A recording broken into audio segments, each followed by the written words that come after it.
बिस्मिल्लाहिर्रहमानिर्रहीम। शुरू करता हूं अल्लाह के पाक नाम से जो बहुत बड़ा मेहरबान नहायत रहने वाला है। देखती आंखों और सुनते कानों को अस्सलाम वालेकुम।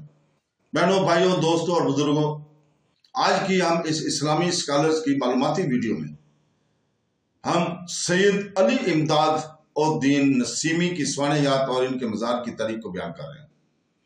दोस्तों, बहनों, भाइयों और बुजुर्गों, सैयद अली इमदादुद्दीन नसीमी जैसे जिसे आमतौर पर सिर्फ नसीमी का कहा जाता है, 14वीं और 15वीं सदी के अरूफी शायर थे, जिन्होंने अपने आबाई आज़रबाईजान के साथ साथ फारसी और अरबी जुबानों में भी शायरी की। वो अपने वक्त के अजीम तुर्क शायरों में से एक और आज़रबाईजानी अदब की सबसे नुमाया शख्सियत में शामिल होते हैं।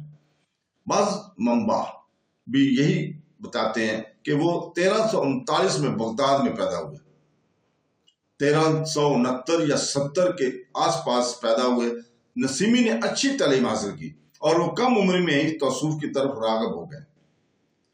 जो फेज़म की तहरीक के वफादार पैरोकार बनने के बाद नसीमी ने अपने बानी और नसीमी के उस्ताद फजलुल्लाह अस्ताराबादी की फांसी के बाद अनातोलिया और बाद में हलब में हरूफियत फैलाने के लिए आज़रबाईजान छोड़ दिया। हलब में उन्होंने हरूफी शेख के तौर पर पैरोकार हासिल किए, लेकिन इन्हें सुन्नी हलकों की मज़ामत का सामना करना पड़ा, जिन्होंने बिलाखिर ममलूक सुल्तान को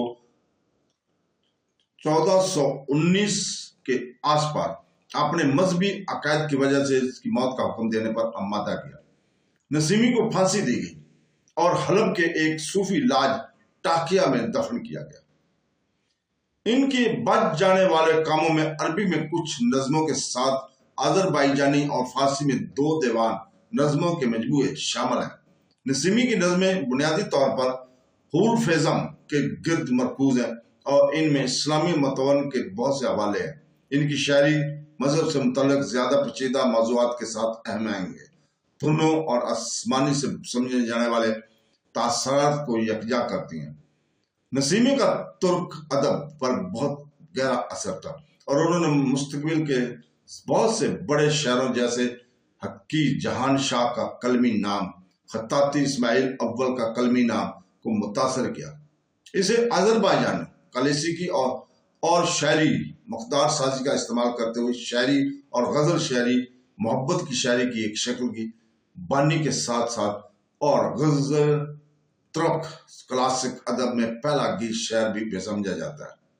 नसीमी का दिया हुआ नाम अली था, लेकिन इसने तखसीस लक़ाब ईमान का सतून अपनाया, जिसने इस्तेमाल में इनके अमादीन असूल नाम को छोड़ दिया। कुछ जरा इससे दूसरे नाम मंसूब करते हैं, जैसे नसीमुद्दीन, सलाहुद्दीन और उमर।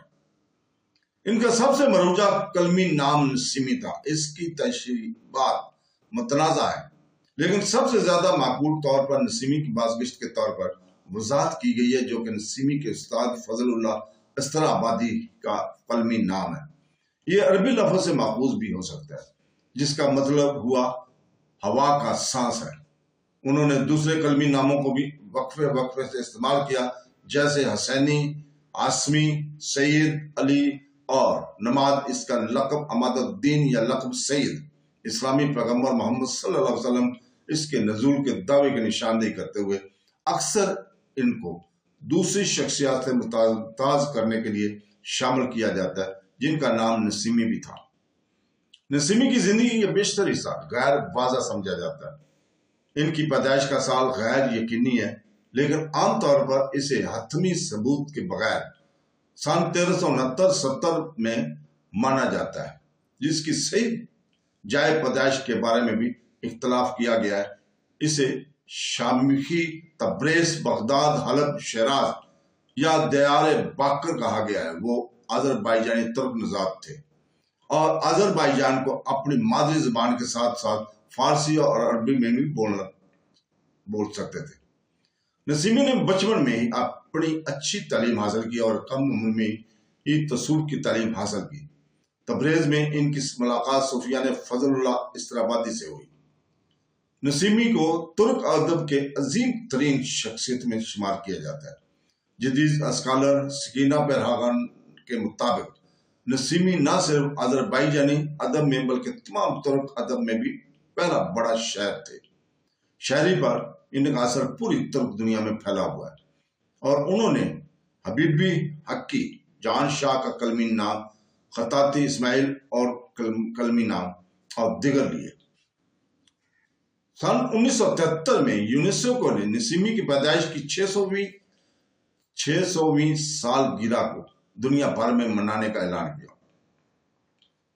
باکو اور ماسکو میں منعقد ہونے والی تقریبات میں کئی ممالک کے نمائندوں نے شرکت کی تو کیا مدوف کو نسیمی کا مجسمہ بنانے کا کام سونپا گیا تھا۔ تکمیل کے نے اپنے ٹوکے مومبڈوف کے لیے مختصر وقت کی وجہ سے ساتھی ابراہیم زیانوف کے ساتھ تعاون کیا۔ ابتدائی طور پر مجسمے کا 69 سینٹی میٹر کا ماڈل اور 2 میٹر کا موک آپ تیار کیا گیا تھا۔ اس کے ساتھ بعد اس موک آپ کی بنیاد پر نسیمی کا 6.5 میٹر کا مجسمہ بنایا گیا اور شہر کے مرکزی باغات میں سے ایک میں نصب کیا گیا۔ آذربائیجان میں سن 2019 کو شہر کی 650ویں سالگرہ کی یاد میں نسیمی کا سال قرار دیا گیا۔ باکو میں ایک گلی، ایک میٹروپول اسٹیشن اور ایک ضلع کا نام بھی نسیمی کے نام پر رکھا گیا ہے۔ آذربائیجان کے قومی انسٹی ٹیوٹ آف انسانیت کا نام بھی ان کے اعزاز میں رکھا گیا ہے۔ مزید برآں ان کی زندگی پر 1973 کی آذربائیجانی بائیوپک فلم ہے۔ سن 2019 میں 1995 میں کالیٹ ابروزڈی میں دریافت ہونے والے ایک کشودرگارہ کا نام شہر کے اعزاز میں 32,939 نسیمی رکھا گیا۔ نسیمی کو حلب میں ایک صوفی لاج ٹاکیا میں دفن کیا گیا۔ وقت گزرنے کے ساتھ ساتھ ان کی تدفین کی جگہ ان لوگوں کے لیے تعظیم کی جگہ بن گئی جو اس کی شاعری، روحانی تعلیمات کی تعریف کرتے تھے۔ مزار اپنے ان تعمیر میں معمولی نسیمی کے کردار کے عاجزی اور گہرائی کو ظاہر کرتا ہے۔ اس نے دنیا کے مختلف حصوں سے آنے والوں کو اپنی طرف متوجہ کیا ہے، خاص طور پر ان خطوں سے جہاں ان کا ادبی اور روحانی اثر نمایاں تھا۔ تو دوستو، اس کے ساتھ ہی ہم کل تک کے لیے آپ سے اجازت چاہتے ہیں، اور کل انشاءاللہ تعالیٰ اگر زندگی نے ساتھ دیا تو ہم اسماعیل حقی بروسوی کی سیرت اور ان کی مزار کی تاریخ کو بیان کریں گے۔ تو دوستو، اللہ حافظ۔